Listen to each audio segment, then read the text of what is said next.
Welcome back sa aking channel. Narito naman tayo sa panibagong episode kung saan pag-uusapan natin ang pinakamainit na balita mula sa mundo ng social media.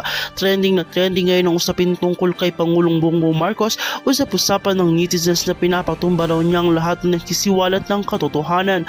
Ayon sa mga kumakalat na balita, may mga personalidad umanong nawawala, tinatakot o pinapatahimik matapos magsalita laban sa administrasyon. Sa kabila ng pananahimik ng ilang traditional media, malakas ang bulong-bulungan sa online world. May mga lumalabas na screenshot, audio recording at testimonya mula sa mga anonymous sources na nagpapakita raw ng ebidensya ng pambabraso ng ilang mga makapangyarihan. Habang wala pang konfirmasyon mula sa pamamahalaan, marami ang naniniwala na hindi ito basta chismis lang, lalo na't may pattern di umano sa pagkawala o pag-urong ng mga taong dating matapang magsiwalat ng baho ng gobyerno. Ngunit sa kabila ng tensyon, may mga kabayaran pa rin tayong matapang na pagpapahayag ng kanilang saloobin. Ayon sa kanyang lalabas at lalabas din ng katotohanan. Hindi man ngayon pero darating ang mga panahon. Ang tanong ngayon, handa ba ang sambayan ng Pilipino na harapin ng katotohanan kapag ito'y tuluyang lumabas?